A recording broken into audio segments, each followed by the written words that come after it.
hardly know what to tell you about the next half hour, except that it has been reported as true by those to whom it happened. It has been investigated, and no one, as yet, has been able to explain it or disprove it.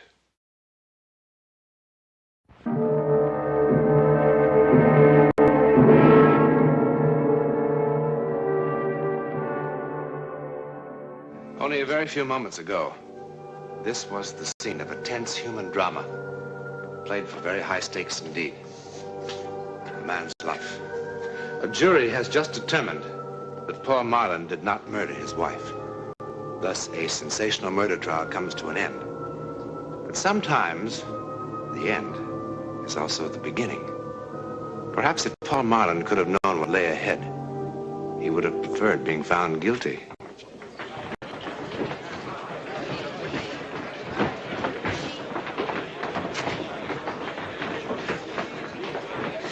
Well, you just going to sit there all day? What? Hasn't it gotten through to you yet? It's all over, Paul. You're a free man. Yes, I know.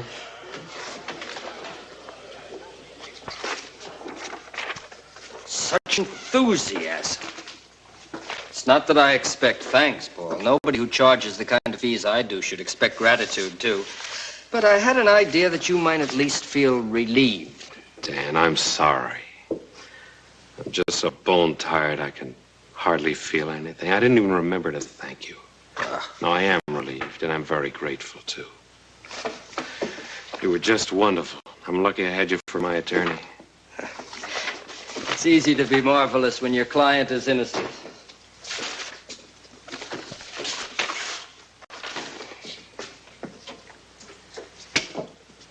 You're still thinking about Julie, huh? I am. I don't know if I'll ever really stop. If I only knew who did it or why. What are you going to do with yourself, Paul? Oh, I don't know. Start trying to pick up the pieces, I guess. You could do with a change of scene. Yes, I suppose so. And a rest. You need a rest, Paul. I'll think about it. Never mind thinking about it. You're going to do something about it. Come on.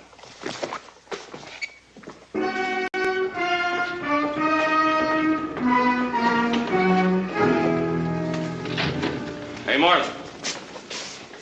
My paper would like to know how you feel about being let off. Being let off? Okay. Being found not guilty. Pretty silly question, isn't it? How do you think he feels? Why don't you let your client answer, Counselor? Well, you've gone so far out of your way to twist and distort everything I've said since my wife's death, I see no point in even trying. How about you, Counselor? Do you want me to print no comment also? Or do you have anything to say about the very peculiar shortage of prosecution evidence and witnesses? Not even the district attorney can produce what doesn't exist, Ferris. Is that why the murdered woman's family wasn't even called to testify? Or did you and the DA decide they didn't belong at your private little trial? Now look, Ferris. You know perfectly well I tried to reach a brother in New Zealand. Sure you did. Tried real hard. Yes, we did, but communications to the backcountry of New Zealand are practically non-existent. Uh-huh. Besides, it wouldn't have possibly contributed anything relevant. And you know that, of course, without even asking him. Look, Ferris, what are you trying to build? The trial's over. Your paper got a lot of circulation out of it. Now, why don't you find someone else to pick on? It's just that I believe, along with a lot of people in this town, that Marlin killed his wife in cold blood. Now, wait a minute, For Ferris. money. I'm getting sick and And tired it galls of me this. to see him walking away scot-free. Now, look!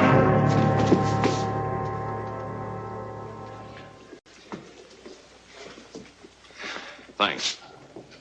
I've got my headline.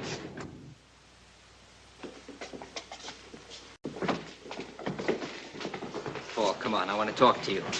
I walked right into his trap. You know your nerves are on edge. All you needed was a push. Look, Dan. No, Now, I wait a want... minute, please. There's something I want to ask you.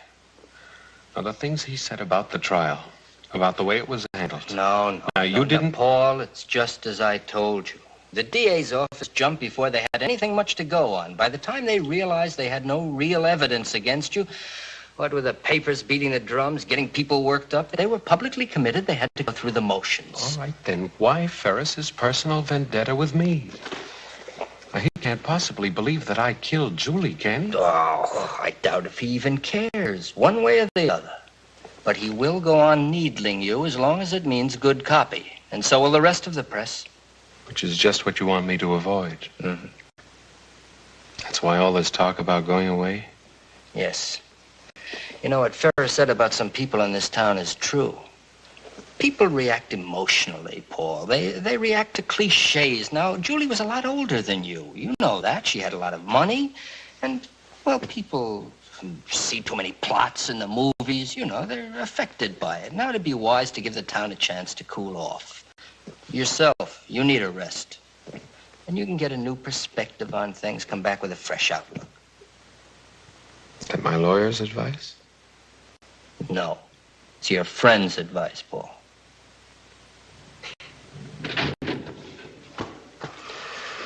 Okay, Dan. All right. I'll go away for a while. I just hate the idea of looking as though I were running away.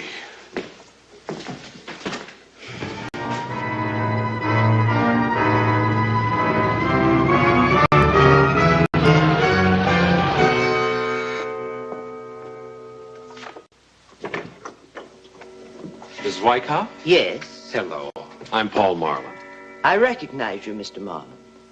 The hotel phoned. All I have left is a third-floor rear. I'm sure that'll be quite fine, thank you. Well, it'll have to be. This is our season. Yes, so I understand. I'm sure you'll be quite comfortable. Guess I'm lucky to get anything at all.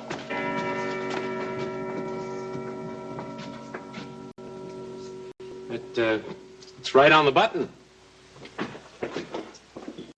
How long do you expect to stay, Mr. Marlin? Oh, I really had no plans. Would it matter to you? Not a bit.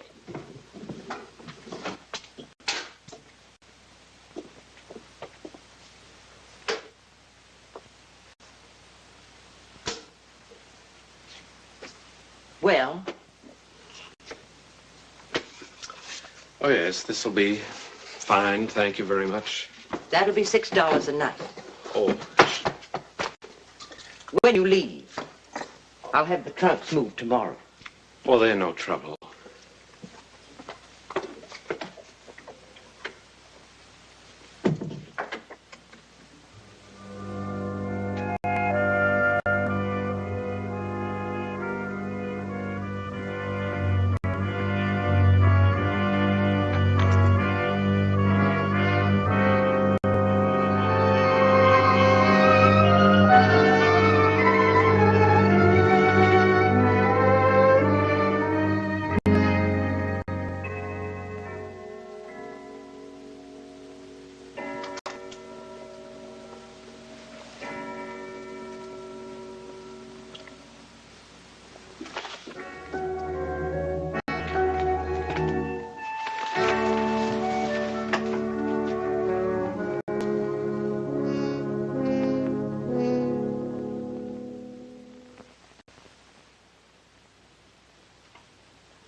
Help you?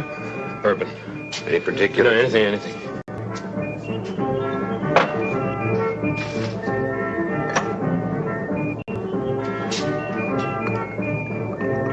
Water or soda?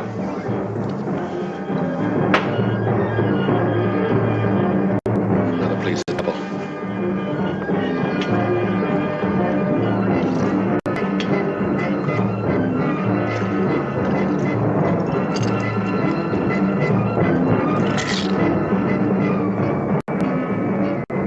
$1.50.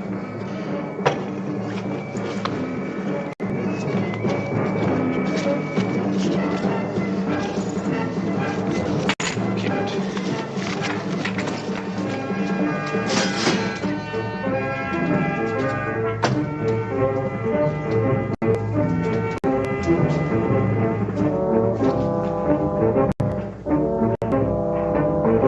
Can I have another?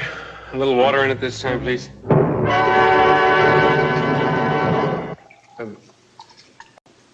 Bartender, tell me something. What do you think? What's your name?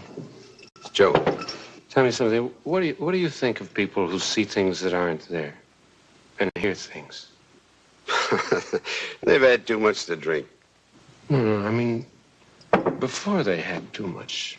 Before they've had even one drop. Too much imagination, I guess.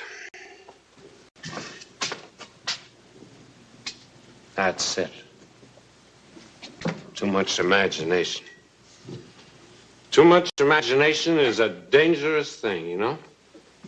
Like the man said. Now, that's a good mirror.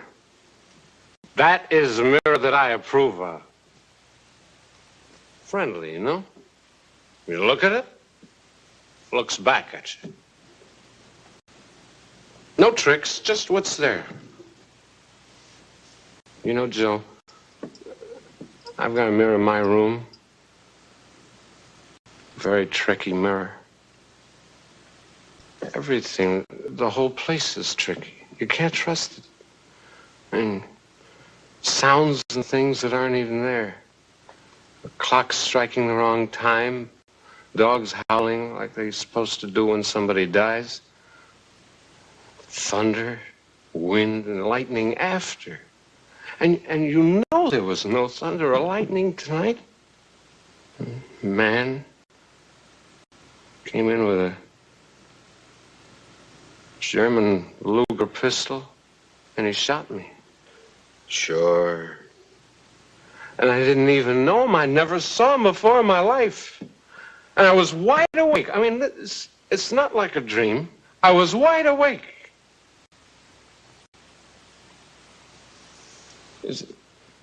That's some imagination, huh? It's like I'm an inventor. I invented a person. I mean, this man he wasn't made up of all faces I'd known before, like in a dream. He was someone real. Tall, about my height. May I have some change, please? Scotch and water, please. No ice.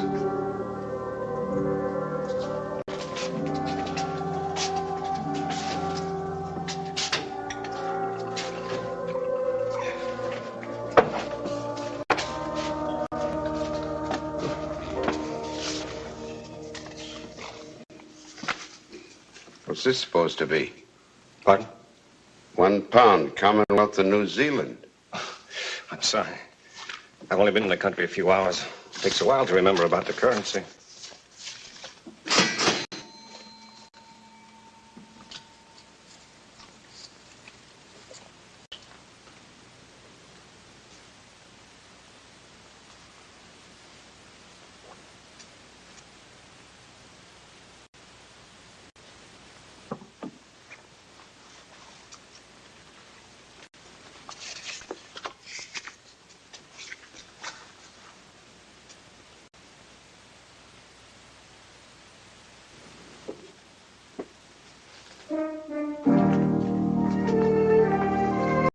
I beg your pardon, but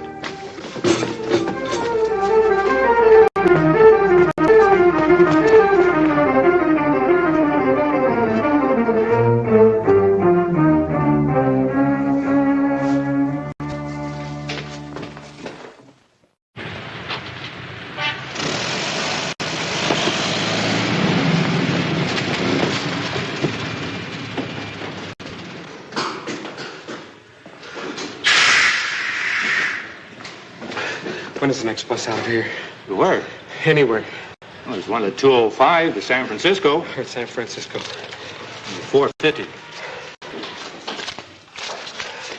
Put your luggage on the ramp.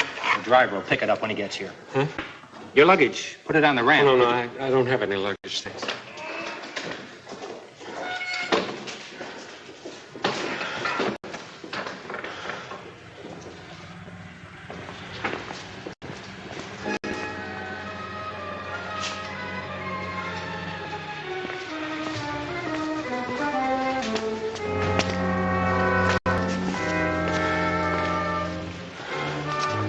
Paul? What do you want? I'm Roger Wiley. Roger Wiley, you are Paul Marlin, aren't you?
What is it? Why'd you keep running? I told you I'm Roger Wiley, Julie's brother.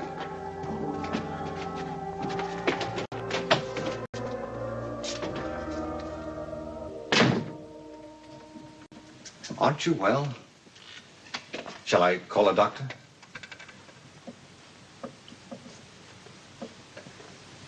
Well, the landlady said it'd be all right if I left my bags here while I went looking for you. I explained who I was. How did you find me? Your solicitor told me where you'd gone. I only landed in San Francisco this afternoon. Oh, why did you come here? Well, Julie's estate, for one thing. Then there's the matter of... Your gun bother you? I always carry it with me. It's a good thing to have along when you're out on the range for weeks at a time. Are you sure that you're all right? No, I'm fine. I'm fine, really. Sorry, it's just nerves, that's all. Julie's death. A terrible trial. I'm sure the last month has been very unpleasant for you. It'll probably give anyone the shakes. I'll be all right in the morning. Why don't we meet then? Over breakfast, maybe. We can have a talk, huh? That's a good idea. With the hotel full up, I hardly know where to look for a room at this hour. What I mean is, I thought perhaps I could flop in that chair for tonight. Oh. Yes, of course. Why not? Thanks.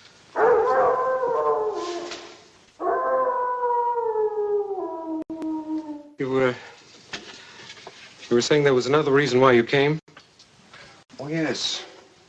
I've been out on the range rounding up some beef for shipment. I got back, I found this letter from Julie waiting for me, along with a notification from the court about the trial and all. Julie wrote this the day before she was killed.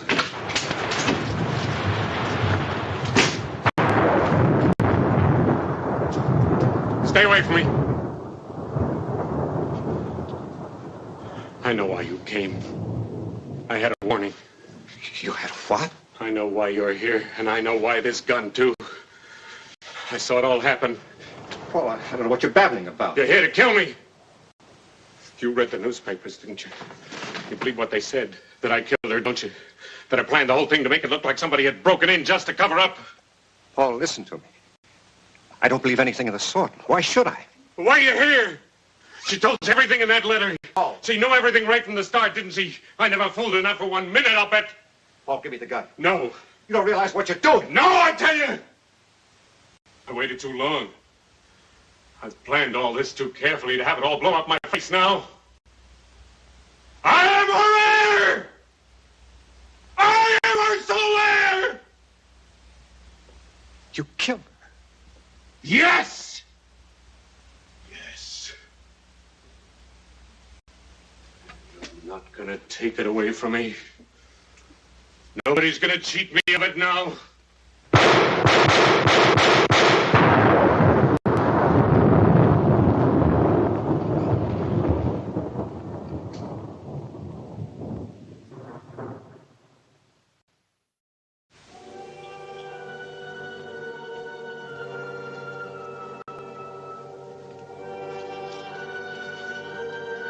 Dearest Roger, I only hope and pray you will believe that the last 6 months have been the happiest of my life.